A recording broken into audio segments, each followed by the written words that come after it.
Irmãos, hoje a gente vai iniciar uma nova série de cartas, uma nova série de estudos, sobre a carta aos Colossenses. Agora, na sequência, nós terminamos Filipenses. Vamos entrar agora na carta aos Colossenses, que Paulo escreveu. E é uma carta bastante interessante e importante do Novo Testamento, como todas, mas todas têm suas peculiaridades, e essa aqui também tem muitas instruções doutrinárias preciosas. É uma das cartas que Paulo teve uma visão muito boa a respeito de Cristo e a Igreja, junto com Efésios, e é uma carta riquíssima. Então vamos lá, vamos ler aí do versículo 1 até o versículo 8, vamos fazer essa introdução hoje de manhã.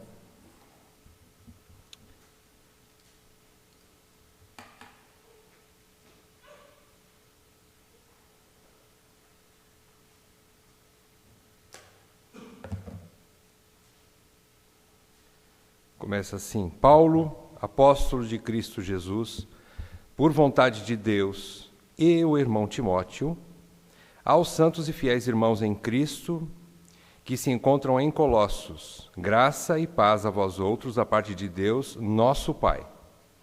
Damos sempre graças a Deus, Pai de nosso Senhor Jesus Cristo, quando oramos por vós, desde que ouvimos da vossa fé em Cristo Jesus, e do amor que tendes para com todos os santos, por causa da esperança que vos está preservada nos céus, da qual antes ouvistes, pela palavra da verdade do Evangelho, que chegou até vós, como também em todo o mundo está produzindo fruto e crescendo.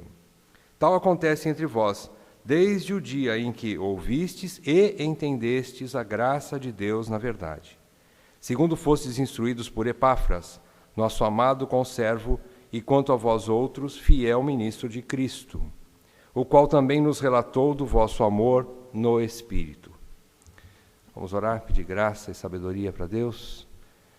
Senhor, nós estamos aqui nessa manhã com gratidão em nossos corações por poder nos alimentar da Tua Palavra, por podermos adorar o Senhor, assentando-nos aos Teus pés, para aprender de Ti. Pedimos, Pai, que o Teu Santo Espírito abra o nosso entendimento nessa hora, que Ele possa aplicar essas verdades da Tua Palavra aos nossos corações, porque sem essa obra do Senhor, nada podemos fazer a respeito de nós mesmos. Precisamos dessa graça, da sabedoria do alto, para compreendermos aquilo que o Senhor quer falar conosco nessa manhã. E Te agradecemos por ter a Tua Palavra e o Teu Espírito a nosso favor, para a nossa edificação e para a glória do Teu nome. Pedimos isso em nome de Jesus. Amém, Pai. Irmãos, essa carta, como eu já falei, carta que Paulo escreveu, se é que existem algumas dúvidas, e alguns teólogos sempre acham motivo de dúvida em várias coisas, mas nós cremos que Paulo escreveu essa carta. Existem muitas evidências a favor disso, mais do que as evidências contra a autoria de Paulo dessa carta. Então, a maioria dos teólogos confiáveis, sem problema nenhum, definem Paulo como autor dessa carta, até porque também ela foi escrita junto com a carta a Filemon, que nós vamos estudar daqui a pouco. Nós vamos também fazer essa junção das duas cartas. E também pela similaridade com a carta aos Efésios, que muito menos dúvida existe quanto à autoria de Paulo da carta aos Efésios, que também é uma carta que a gente chama de carta gêmea da carta aos Colossenses e Efésios. Tem bastante similaridades. O apóstolo Paulo escreveu esta carta por volta do ano 60 depois de Cristo, enquanto ele estava na prisão em Roma. Por que a gente fala na prisão em Roma? Quando você estuda do capítulo 19 até talvez o capítulo 23 de Atos, você percebe ali que Paulo foi preso em Jerusalém, ficou preso um período em Jerusalém, foi para Cesareia, ficou preso em Cesareia, e depois ele foi finalmente para Roma, onde ele ficou preso por um tempo maior. Então acredita-se que ali em Roma ele recebeu visitas de vários irmãos para aconselhamento, e onde ele provavelmente escreveu essas cartas, que são chamadas as cartas da prisão, ou cartas do cárcere de Paulo.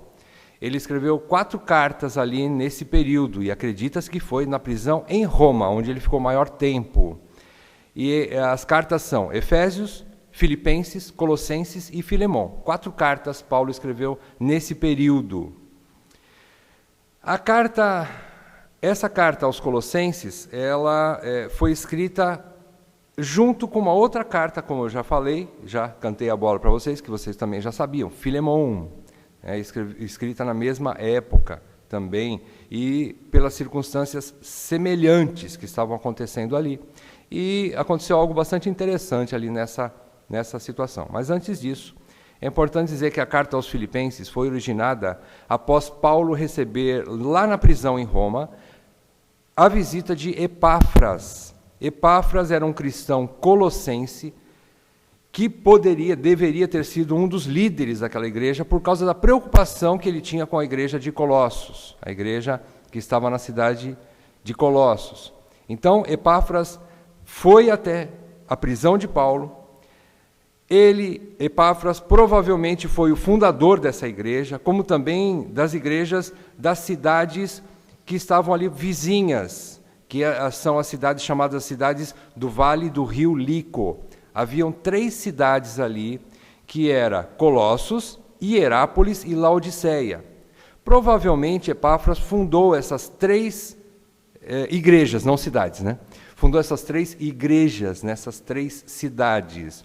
Então ele era ali digamos assim, o precursor, né, o plantador daquelas igrejas, Epáfras. Então era um homem bastante eminente, bastante confiável, bastante influente ali naquelas 3 igrejas.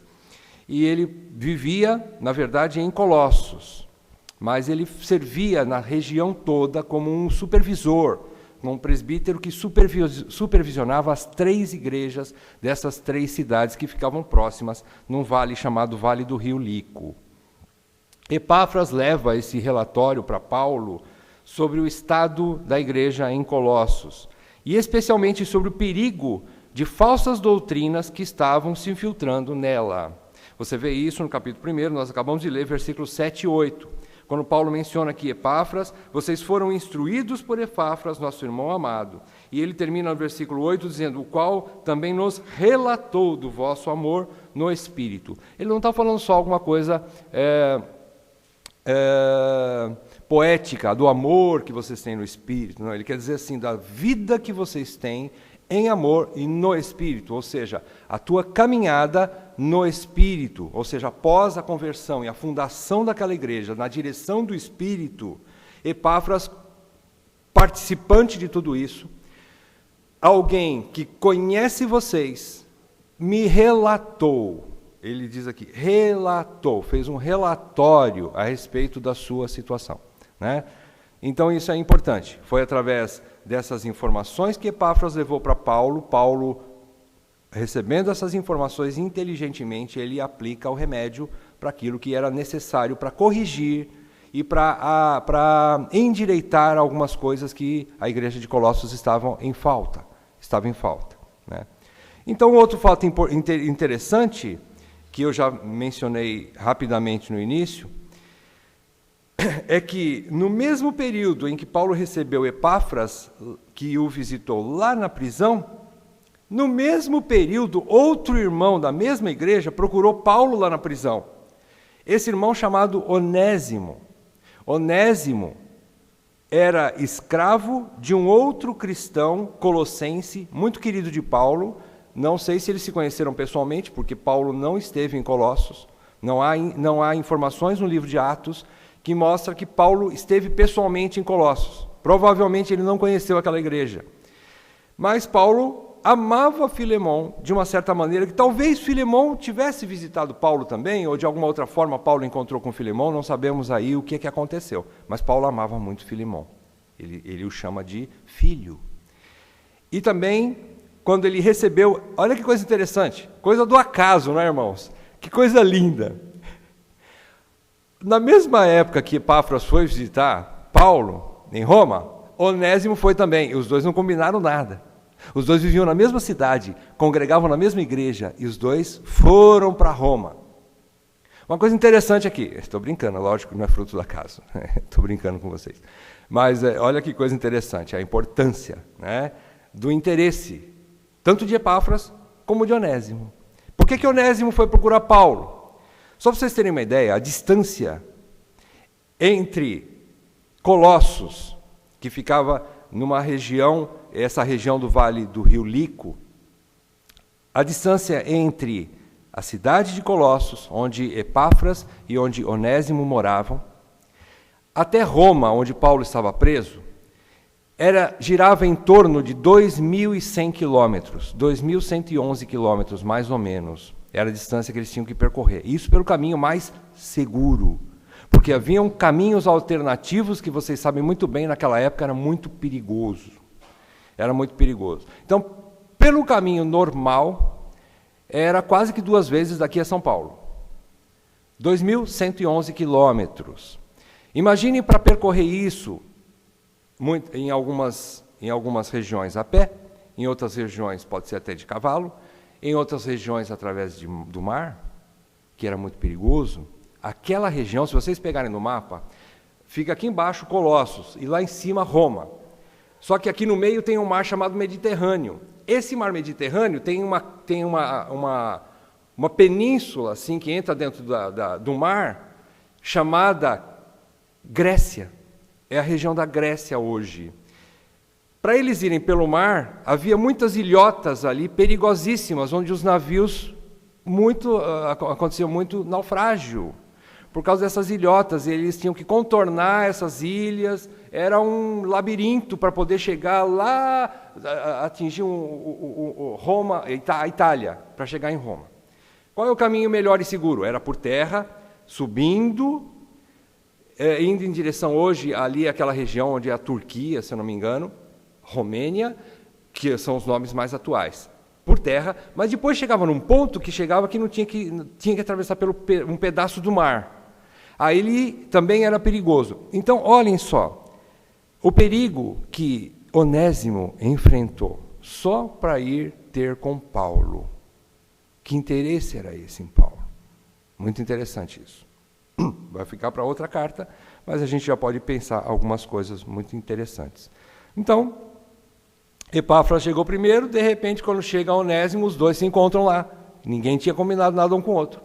Ninguém passou um WhatsApp e falou, estou saindo daqui, vou para lá também. Quer carona? Ninguém combinou nada. E ali eles se encontraram em Roma, na prisão, na cara de Paulo, junto com Paulo. Os dois se encontraram ali. Epáfras, o presbítero da cidade, provavelmente presbítero, e Onésimo, um irmão. E o caso era o seguinte, o que Onésimo foi fazer lá? Ele foi ter com Paulo porque ele teve uma experiência com o Evangelho de Jesus Cristo. Onésimo teve essa experiência com o Evangelho. Ele foi ter com Paulo e lhe contou sobre a sua situação com o seu patrão. Ele andou na luz com Paulo, dizendo o seguinte, Paulo, hoje eu creio no Senhor Jesus Cristo, eu creio no Evangelho. Só que eu fiz uma coisa muito errada. Eu dei um prejuízo para o meu amado irmão e patrão, Filemão. Eu dei prejuízo. Paulo, então, recebe essas informações de quem? Do próprio Onésimo, não é de Epáfras. É de Onésimo. Epáfras foi levar a situação da igreja para Paulo. Onésimo foi levar a sua situação particular para Paulo, para ver o que ele fazia da vida dele.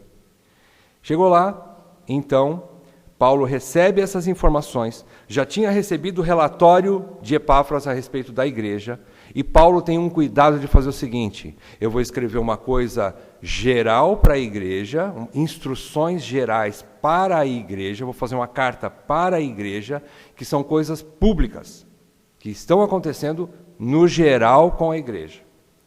No caso de Filemão, com Onésimo, vou fazer uma carta particular para eles. Se eles quiserem ler diante da igreja, Paulo até instrui, é bom, porque eu quero ensinar para toda a igreja como se comporta a respeito de perdão, né? Como que se deve reagir. Mas ele escreve com cautela, ele faz separadamente essas duas cartas. Quem leva essas cartas?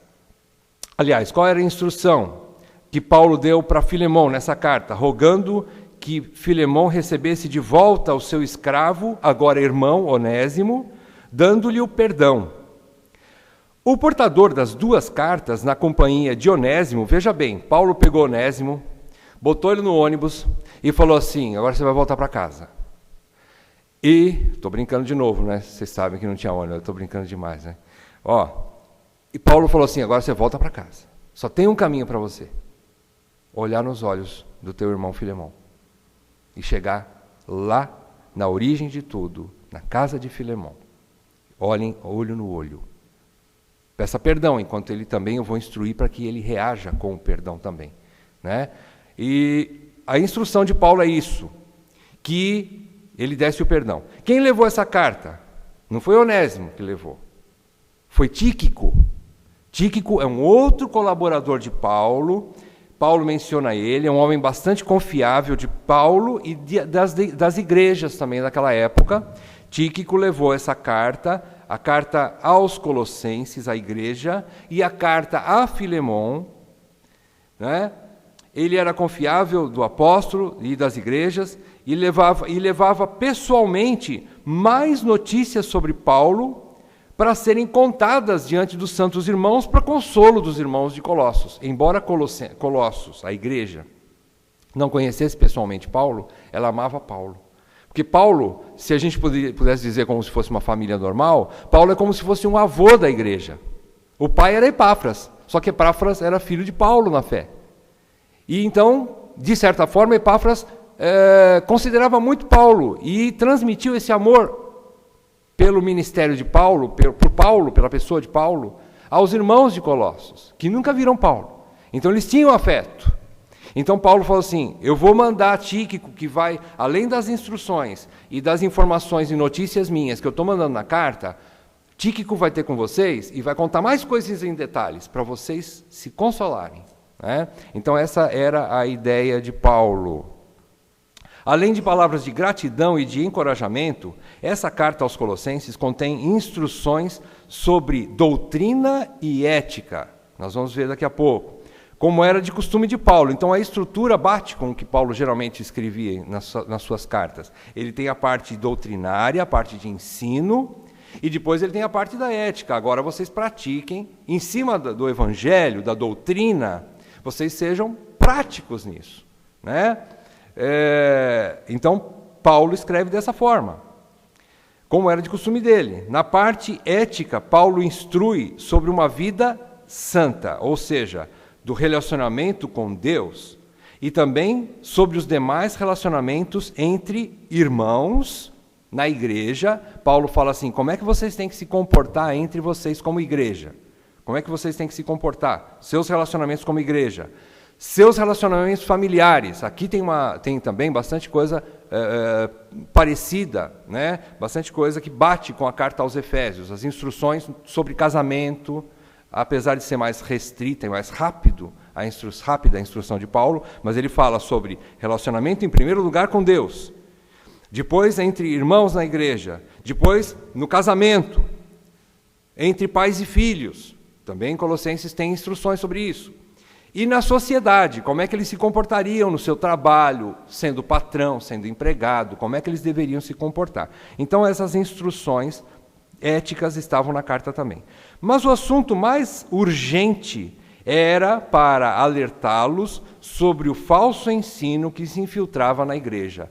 Não era tão pesado, ou melhor, era diferente daquilo que Paulo exorta aos Gálatas, que foi uma exortação bastante severa. Mas aqui também Paulo tem que ser bastante firme com os colossenses, por causa dessa infiltração. O que estava infiltrando naquela igreja? Semelhante, vocês vão ver algumas semelhanças com o que a gente estudou da carta de João, das cartas de João, 1ª, 2ª e 3ª João que a gente estudou. O que estava acontecendo? Algo semelhante. Era uma forma embrionária de gnosticismo. Não era ainda o gnosticismo em pessoa, já formado, mas era o início, né? Era o embrião do gnosticismo que a gente vê ali no século II, com toda a sua força, contrária ao Evangelho de Cristo, contrária à obra e pessoa de Cristo, né? Mas já era o início disso. Nesse caso aqui, o que estava acontecendo? Quem que estava entrando para dentro da igreja de Colossos? Aparecia com toda... no período apostólico, esse embrião do gnosticismo estava atacando várias igrejas, como eu já falei, né? Não só Paulo combatia isso, Pedro também, e principalmente João nas suas cartas, né? E Paulo combateu bastante. A ideia destes falsos mestres que estavam se infiltrando, no caso de Colossos, era o seguinte: a ideia deles não era denegrir totalmente a imagem de Cristo. Eles não estavam dizendo assim, não, Cristo é falso. Eles não estavam diretamente mostrando que não era Cristo o Salvador ou alguma coisa semelhante. Eles não queriam diretamente tirar Cristo de cena. Mas eles estavam diluindo a suficiência tanto do ser divino que Cristo era, como Deus. Eles estavam mostrando que ele não era plenamente Deus, ou existia um Deus intermediário naquela época, que era algo da filosofia grega, que faz parte dessa seita que estava se infiltrando na igreja de Colossos. Então é assim, eles não podiam admitir pela religião deles, pela seita deles, que Deus um Deus santo, plenamente perfeito e santo, pudesse se encarnar no homem, pudesse habitar no homem, que é plenamente lixo. Então eles não concebiam essa ideia. Qual era a ideia deles? Que existia um ser intermediário entre o homem pecador, que não podia conter Deus, e o Deus plenamente santo e perfeito. Havia um intermediário, que eu não lembro o nome agora, mas era um ser intermediário, meio Deus, meio homem, mas assim, 50% Deus, 50% homem, misturado, que esse sim, recebia as informações divinas e passava para os homens andarem na religião. Então era essa a questão, eles estavam querendo mostrar esse meio termo. Jesus não é tudo isso que vocês estão pensando, ele não é plenamente Deus. Essa era a ideia dessa seita, desses falsos mestres, né? E também, com isso, eles diluíam a suficiência e a eficiência da obra do Evangelho. Óbvio, se ele não era plenamente Deus e não era plenamente homem, era um ser estranho, então, para Deus não cumpriu a justiça completa. Por quê? Porque ele precisava se encarnar e ele não podia deixar de ser Deus. Por quê? Isso é a base do Evangelho. Se ele for plenamente homem, então ele experimenta o quê? A morte. Porque através da morte há remissão de pecados. E sem morte não há perdão de pecados. Então, se Cristo não era plenamente homem, ele não morreu plenamente na forma que Deus exigia na sua justiça, então o Evangelho não existe. E se o Evangelho não existe, estamos todos perdidos. Era essa a ideia dos gnósticos. E por isso eles falavam, mas peraí, também tem outras coisas que vocês podem fazer junto com a fé em Cristo para poder ser salvos. E essa era a ideia ali, né?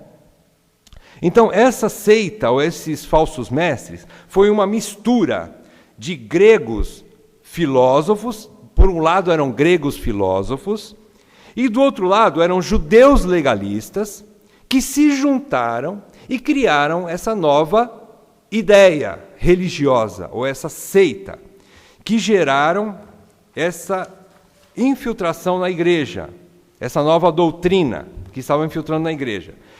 O que eles punham ênfase? Qual era a ênfase deles? Em primeiro lugar, na filosofia grega. Na filosofia, os gregos gostavam de filosofia. A filosofia nasceu deles. Né? O grego gostava de pensar. O que é filosofia? Amor. Amor. Zofia, conhecimento, sabedoria. Eles amavam a sabedoria. A sabedoria era tudo para eles, para os gregos. Então, a primeira ênfase nessa doutrina, a filosofia. Só que essa filosofia tinha alguma coisa interessante.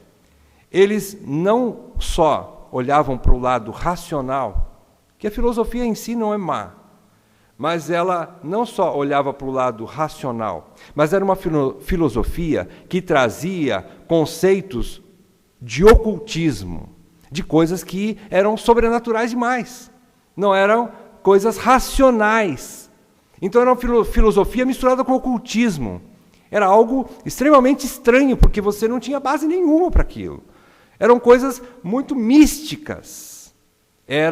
Essa era a primeira ênfase dessa doutrina, dessa falsa doutrina. A segunda ênfase já vinha dos judeus. Os judeus. Os judeus se juntaram com esses gregos.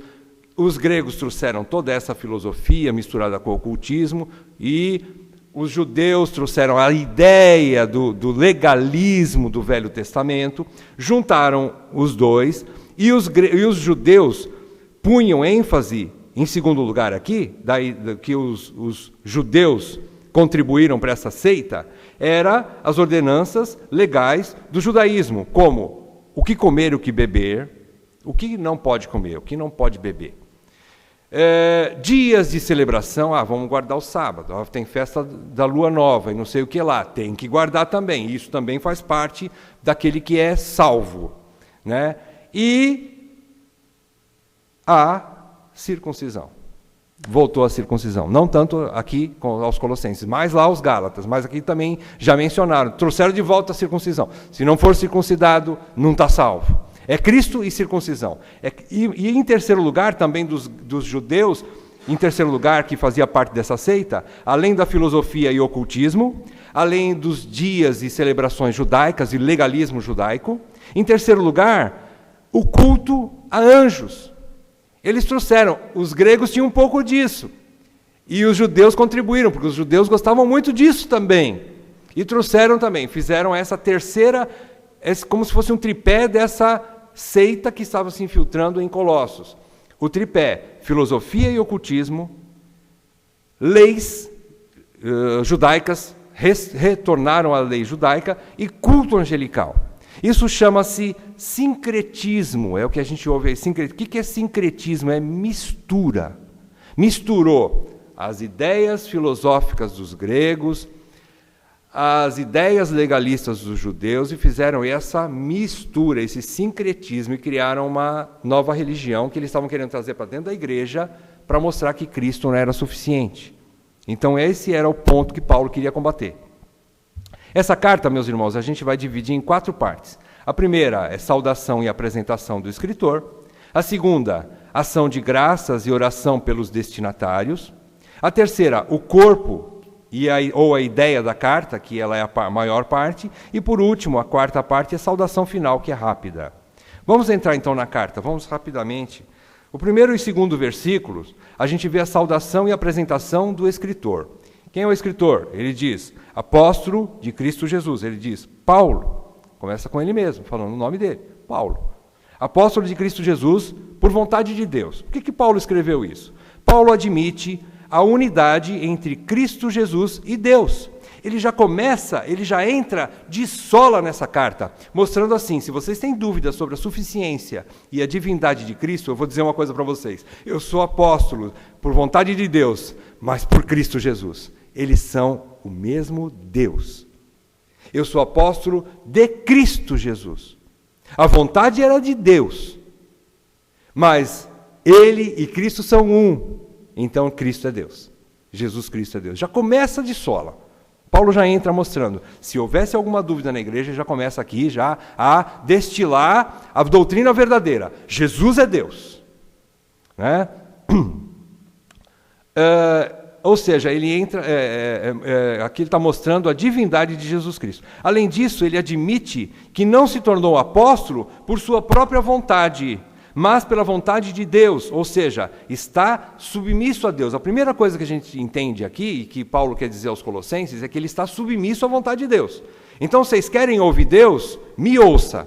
Eu não tenho nada de bom em mim, mas as instruções que eu vou te passar não vêm de mim, vêm de Deus. Então, ouçam-me, por favor. É mais ou menos isso que Paulo quer dizer aqui.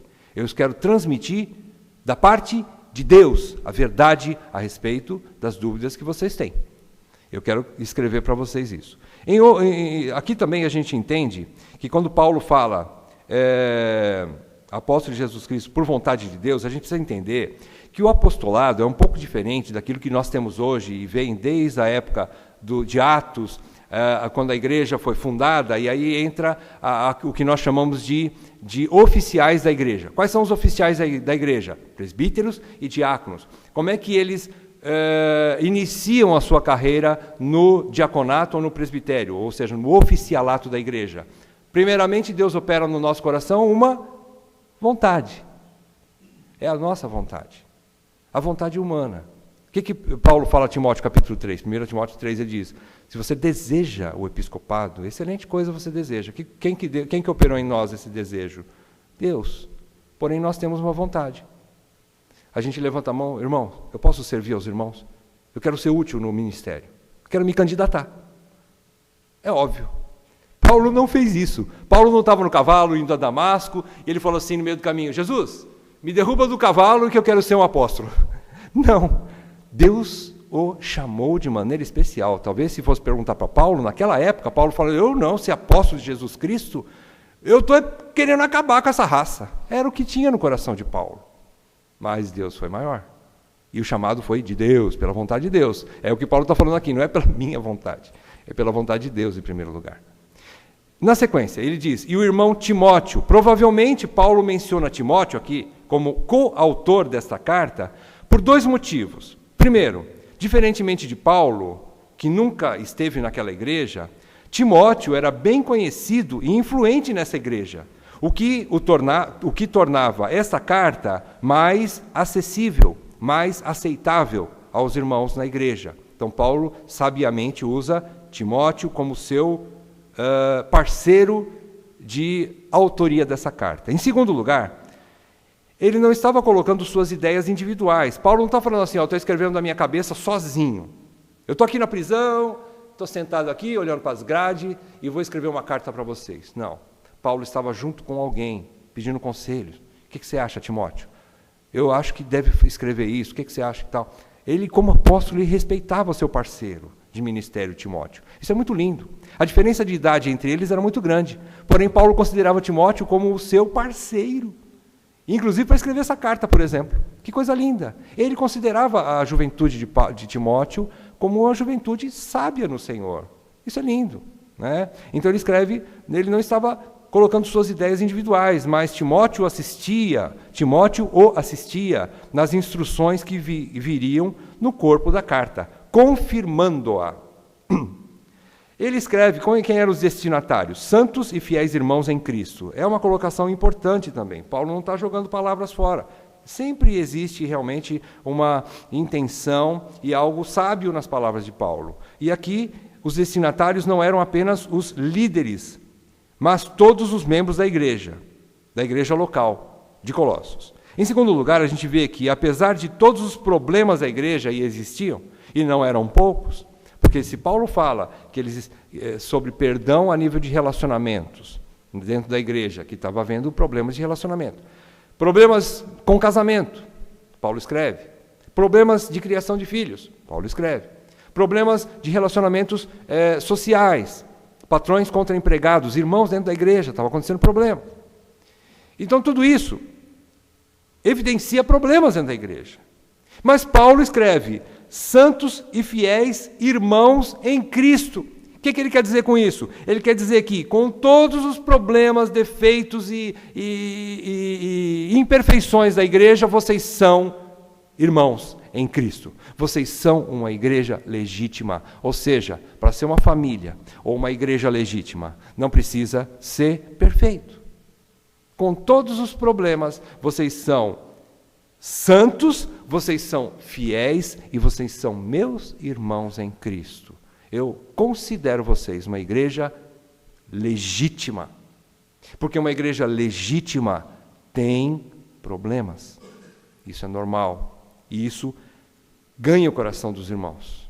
Quando alguém leu essa carta dentro da igreja, com certeza houve um descanso no coração dos irmãos, né, dos membros da igreja, com relação aos seus problemas. Bom, mesmo com problemas, nós somos santos. Somos irmãos em Cristo. Isso é bom, é consolador, né?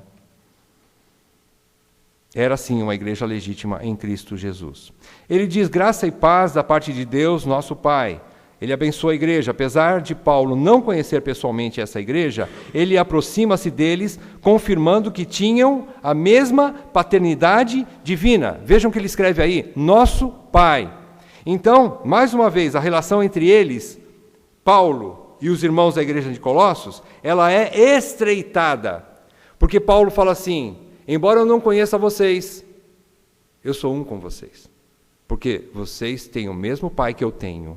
Então nós somos a mesma família. Eu tenho liberdade de escrever para vocês, eu amo vocês. Por quê? Porque vocês têm o mesmo Pai que eu. Somos filhos de um mesmo Pai. Não é? Graça e paz da parte de Deus, nosso Pai. Isso é lindo. Né? Paulo estreita esse relacionamento entre eles, né?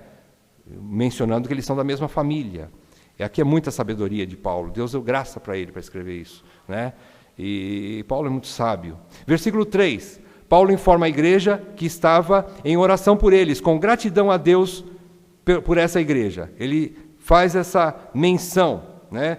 Damos sempre graças a Deus Pai, Pai de nosso Senhor Jesus Cristo, quando oramos por vós. Agora, ele menciona aqui uma coisa interessante. Pai de nosso Senhor Jesus Cristo. É uma colocação diferenciada da anterior. Quando ele fala nosso Pai no versículo 2, aqui agora ele fala que ele dá graças a Deus, Pai de nosso Senhor Jesus Cristo. Qual era a diferença aqui? Muito grande. As palavras no original, quando se traduz para o português, não tem a mesma essência do original. Aqui Paulo quer transmitir a ideia de que Jesus Cristo é o unigênito do Pai. Lembram-se que nós estudamos isso nas cartas de João? Que Jesus Cristo é o unigênito do Pai. Ele é filho do Pai de uma maneira que nós nunca vamos ser iguais a Jesus Cristo. Nós somos filhos herdeiros por criação. Ele é filho de Deus por essência. Da mesma essência de Deus, coisa que nenhum ser humano vai ser igual a Jesus Cristo. O que é que Paulo quer dizer com isso? Mais uma vez, mostrando que Jesus Cristo é Deus. Que ele tem a essência do Pai. O nosso Senhor Jesus Cristo é filho do Pai, numa categoria especial que nenhum outro ser humano vai ser. Nenhum. Tudo isso já Paulo semeando a ideia de que vocês têm que voltar para o início do evangelho que vocês receberam o evangelho correto, mostrando que Jesus Cristo é Deus, sim, para combater já a heresia que estava se filtrando na igreja, né? Isso é bastante sábio da parte de Paulo. Então aqui, Pai de nosso Senhor Jesus Cristo, ele está mostrando que Jesus Cristo é Filho de Deus de uma maneira que nenhum outro será, ou da mesma essência divina. Versículos 4 e 5, agora Paulo menciona 3 virtudes que são chamadas virtudes teologais. O que é que significa isso? São virtudes ou são elementos indispensáveis nos verdadeiros eleitos. Paulo menciona 3 nesses 2 versículos, versículo 4 e versículo 5. Paulo menciona a fé, o amor e a esperança. 3 coisas que não pode deixar de existir no verdadeiro eleito. Em primeiro lugar, só que vamos ver aí algumas características. Em primeiro lugar, a fé. Não é qualquer fé.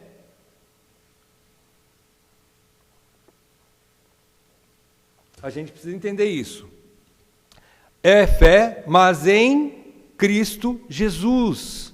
Faz toda a diferença. O mundo hoje fala assim, não, você tem que ter fé em você mesmo, você tem que acreditar em você, que você consegue as coisas. Né? Ou em algum outro ser que eles acreditam que exista. Né? Mas não em Cristo Jesus. Então, Paulo menciona assim, depois que eu ouvi de Epáfras notícia de vocês, eu louvo a Deus, dou sempre graças a Deus, pelo que ouvimos de vocês, da vossa fé em Cristo Jesus. Então não é qualquer fé, mas na pessoa e obra de Cristo. É muito mais do que uma fé geral, como crer que Deus existe, por exemplo, ou que é um só. Vocês lembram que Tiago fala, capítulo 2 de Tiago, versículo 19, Tiago, capítulo 2, versículo 19, ele fala que você crê que Deus é um só? Quando fala que Deus é um só, você pode também traduzir assim, você crê que Deus existe? É o que Tiago estava questionando os irmãos ali sobre a fé genuína e a fé morta, a fé viva e a fé morta. E ele fala assim, você crê que Deus é um só? Fazes bem. Porém, até o diabo crê e estremece. Até o demônio crê e estremece. Então, essa fé geral não serve. Se você for na rua e perguntar para qual... Você crê que Deus existe? Ah, creio, claro que eu creio.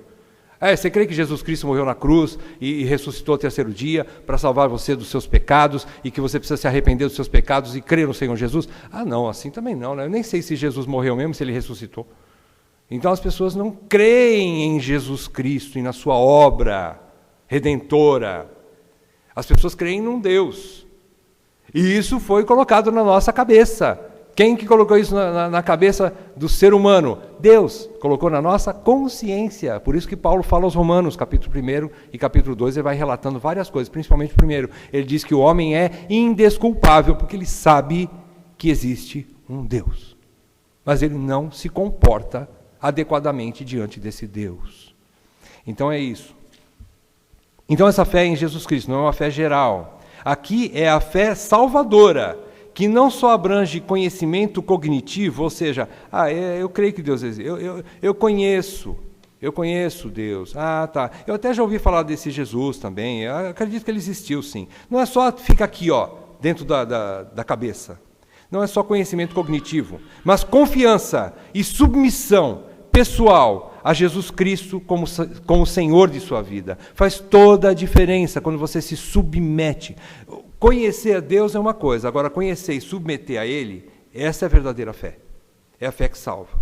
Não só ter o conhecimento teórico, cognitivo, mas é ter esse conhecimento que leva a uma transformação de vida.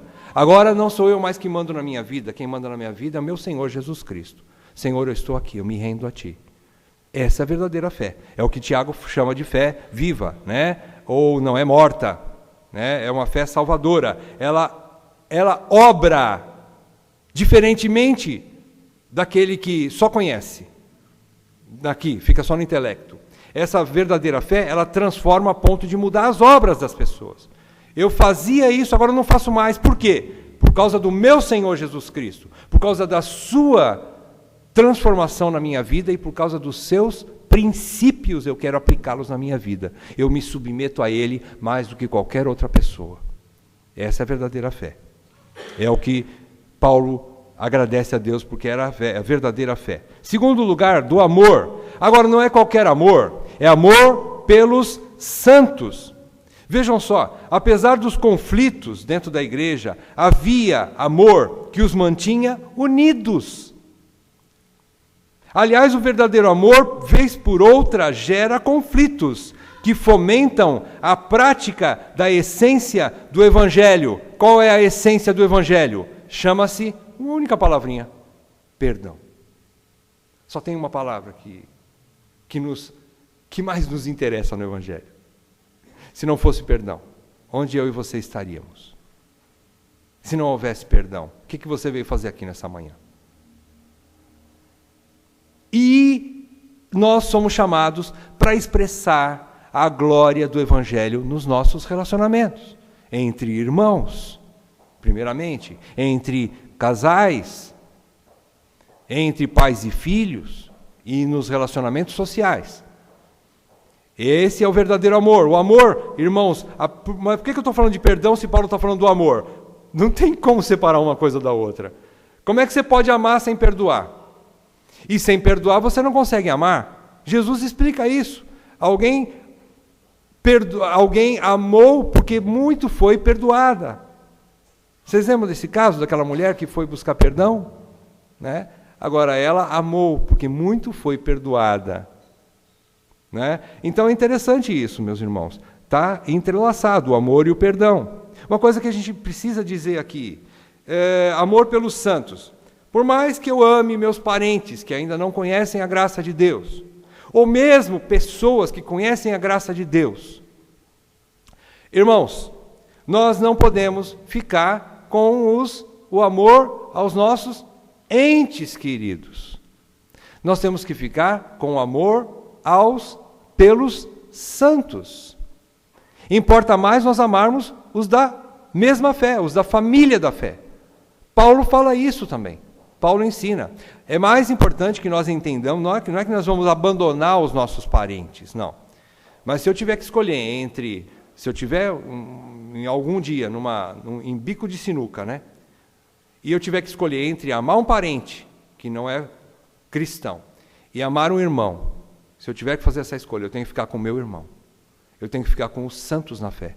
Amor pelos santos. O que mais interessa para Paulo não é os relacionamentos de parentela, mas são os relacionamentos dentro da igreja. Vocês amam os santos.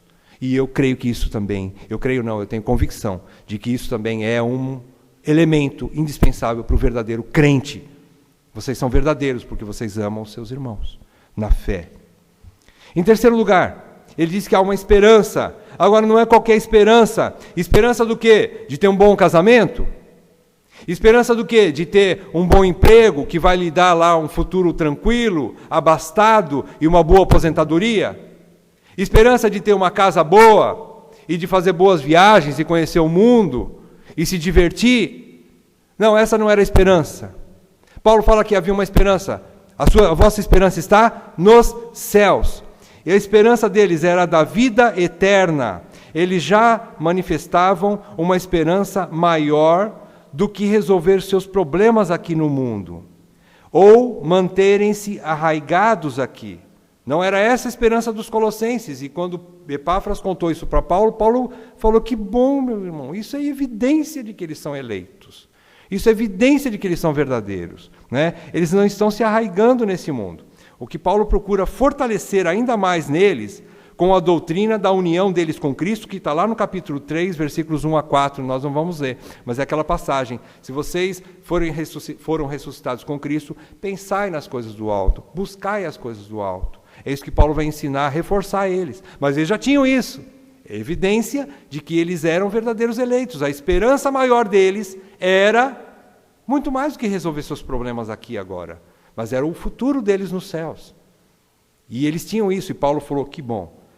Continuando, versículo 5, na parte B do versículo 5 e o versículo 6, diz assim: da qual antes ouvistes pela palavra da verdade do Evangelho, que chegou até vós, como também em todo o mundo está produzindo fruto e crescendo.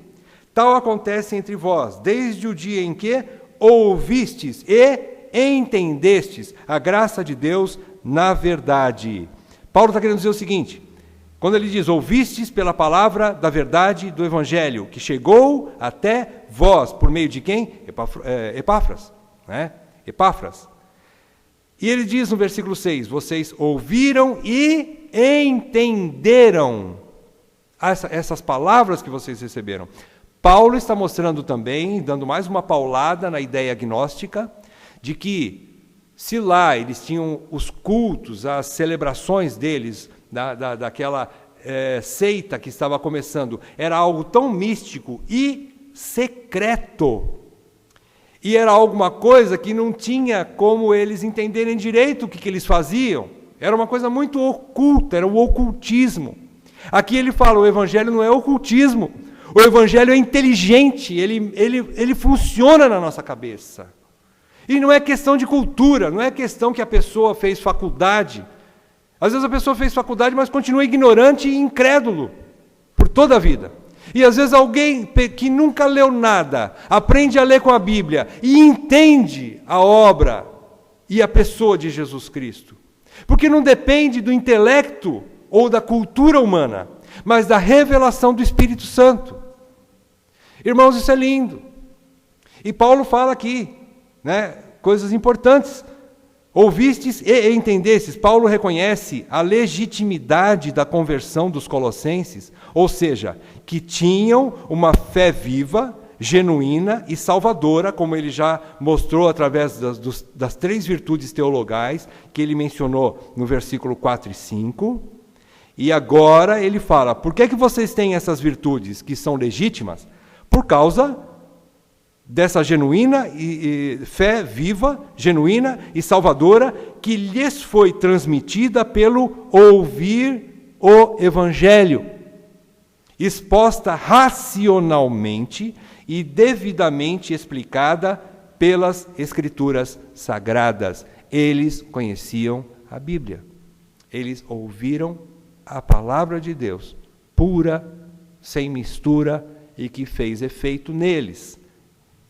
É um outro golpe nas ideias místicas dos falsos mestres que estavam tentando confundir a igreja, trazendo ensinamentos confusos e irracionais. Quando o evangelho atinge o homem, pelo intelecto, racionalmente. Irmãos, o evangelho não é místico. Não é que alguém vai receber alguma coisa, tremer, cair no chão aqui e falar, agora eu creio em Jesus Cristo. Não é assim que funciona. Às vezes vai dias, né? Depende da dureza do coração, o evangelho vai trabalhando, aquelas verdades vão trabalhando, né? E a gente é salvo pela obra do Senhor e pela palavra de Deus. Versículos 7 e 8, encerrando. Paulo informa a igreja que a forma com que eles tinham sido instruídos por Epáfras, até então, estava corretíssima. Ele diz que, segundo fostes instruídos por Epáfras, nosso amado conservo, e quanto a vós outros, fiel ministro de Cristo, o qual também nos relatou do vosso amor no Espírito. Então Paulo está confirmando tudo que vocês ouviram de Epáfras. O que ele quer dizer com isso? Eu assino embaixo. Como apóstolo de Jesus Cristo, eu assino o que Epáfras passou para vocês, por causa das evidências da fé de vocês. Está certo, perfeito. Deus fez a obra, usou Epáfras, e vocês são legítimos irmãos em Cristo, uma igreja legítima, né? Paulo está querendo também fazer isso, reafirmando a confiabilidade desse homem, de Epáfras, diante da igreja, como ministro de Cristo. Ele fala que ele é ministro de Cristo. E quando Paulo fala amor no Espírito, Paulo demonstra à igreja sua gratidão pelo amor deles e entre eles no Espírito, ou seja, não amor natural, mas um amor divino. Só o Espírito Santo produz o verdadeiro amor cristão, santo e sincero. Ou seja, o verdadeiro amor, ele não tem nada a ver com o amor racional, que leva aquelas coisas, né? Ah, coitadinho, né? Ah, precisa cuidar, né? E essas coisas todas sem razão bíblica. Nós precisamos ter razões bíblicas para amar. O amor é incondicional? Sim, mas o amor incondicional disciplina. O amor incondicional, ele é severo muitas vezes. O amor incondicional, ele se ira porque ele quer colocar as coisas devidamente dentro dos princípios de Deus. O amor incondicional fomenta a verdade, porque sem a verdade o amor também é falso. Então, irmãos, o amor racional, ele é produzido pelo Espírito. Paulo também quer dizer isso para tirar o misticismo também. Se vocês querem coisas espirituais, vocês já estão nela, por causa do amor. O que ele quer dizer com amor? Do relacionamento entre vocês, como cristãos. Vocês são seres espirituais. Vocês já têm o Espírito. Não tem que buscar nada mais místico. Não tem que buscar batismo do Espírito Santo. Não precisa buscar falar em línguas. Não precisa buscar essas coisas. Vocês já têm o Espírito. Nós fomos batizados, e quando nós fomos batizados, nós já recebemos a plenitude do Espírito. E não tem mais experiência espiritual nenhuma. Se tiver, vem da parte de Deus. Se não tiver, não precisa. Por quê? Porque tudo que nós precisamos já recebemos de Deus. O Espírito Santo e a sua palavra. Isso já é nosso. Então, irmãos que ficam procurando essas coisas, irmãos às vezes ficam com peso nas costas. Dá dó. Não precisa. Às vezes parece que precisa disso para se confirmar que ele é um verdadeiro crente. Quando na verdade ele já foi salvo. E isso é obra. E Jesus abomina buscar as coisas pelas obras humanas. Ele quer que nós busquemos pela graça. Senhor, eu creio em Ti, Senhor. Eu creio na Tua graça. Isso é suficiente para provar que a pessoa é crente. O que nós concluímos desse trecho? Em primeiro lugar, que apesar dos perigos dos falsos mestres, o mais importante para a igreja é conhecer o verdadeiro. É aquela historinha, né? Para saber distinguir entre o falso e o verdadeiro, nós precisamos conhecer bastante o verdadeiro. Se a gente conhece bastante o verdadeiro, quem é o verdadeiro aqui que nós estamos falando? É Cristo. É o que nós vamos entrar ainda. Irmãos, nós nem começamos a carta ainda, tá? Aliás, nós só estamos na introdução. O elemento principal, o corpo da carta, nós nem chegamos ainda. Olha que coisa linda. Quanta coisa que a gente já aprendeu. Mas vamos avançando aí aos poucos, né? Então, o importante é que a igreja conheça o verdadeiro. Embora algumas informações sobre o falso são necessárias, como uma vacina para a igreja. O que é que João também fez nas suas cartas? Ele expôs os falsos. Irmãos, quem não expõe o falso e fica escondendo, está correndo risco também. Nós precisamos instruir a igreja. Irmão, sabe como é que você conhece o falso? Pelas informações da Bíblia a respeito do falso. Nós não estamos saindo aí correndo para fazer entrevista com o falso, para poder trazer para a igreja, irmãos, o falso profeta, ele vem assim, assim, assado. Não, nós já temos tudo na Bíblia. Por que está na Bíblia? Para nós conhecermos, não é só os presbíteros, para a igreja conhecer, né? Informações sobre o falso. Agora, não vamos ficar batendo só no falso, só no falso, só no falso. Não, vamos conhecer o verdadeiro mais do que o falso, né? E a carta, assim, ela se complementa. Informações mais sobre o verdadeiro e algumas informações sobre o falso também. Isso é sadio, isso é saudável. Bota a cabeça para funcionar de todo mundo. É isso que precisa ser feito. Segundo lugar, a gente conclui que os elementos fundamentais e indispensáveis para o crente são, nós já falamos, né? Em primeiro lugar, fé e fé em Cristo Jesus. Elemento fundamental, lógico. Pela fé nós somos salvos. Isso não vem de vós, é dom de Deus. E qual é a fé? Na pessoa e na obra de Jesus Cristo. É crer no Evangelho. Em segundo lugar, o segundo elemento, amor pelos irmãos. Amor pelos santos irmãos. É uma prova também de que nós somos eleitos. Esse amor, vez por outra, ele se esfria. Esse amor, vez por outra, ele vira um certo combate. Agora, não pode ficar só no combate. Tem que ser superado pelo amor e pelo perdão. E é o que Paulo vai chegar. Que igreja sobrevive em guerra o tempo todo? Nem o casamento. Mas a igreja tem que ter esse elemento do amor. O amor tem que cobrir multidão de pecados. Senão não é igreja. Senão não é crente. Se nós não sabemos perdoar e cobrir como uma manta bem grossa a multidão dos pecados dos outros, e ficarmos só... A pessoa me feriu, a pessoa me fez isso, fez errado. Lógico, tudo há um tempo, mas nós temos que pôr fim a esse tempo. Cada um de nós temos que ser ousados, fortes o suficiente, e falar assim, está na Bíblia, ainda que meu coração seja enganoso, quer me enganar, quer dizer assim, eu não perdoei, nós podemos dar um fim nisso e é hoje. Nós podemos falar assim, esse amor eu já tenho, por causa do Espírito que Ele me deu, e eu posso perdoar. E pôr um pano, posso cobrir essa multidão de pecados. E dizer assim, eu o amo. É importante a gente entender isso. É elemento básico para a fé cristã. E em último lugar, ele diz sobre a esperança da glória. Nós não ficarmos enroscados só no aqui e agora, trabalho, conquistas, casamento. Tudo isso é bom. Não estou dizendo que não corra atrás. O crente tem que fazer isso. Mas a maior esperança do crente ainda não chegou. Qual é ela? A glória futura. Piper escreve um livro dessa grossura, sobre a glória futura. Eu comecei a ler. Entrei em parafuso, mas vou continuar lendo. Tem coisa ali para a gente.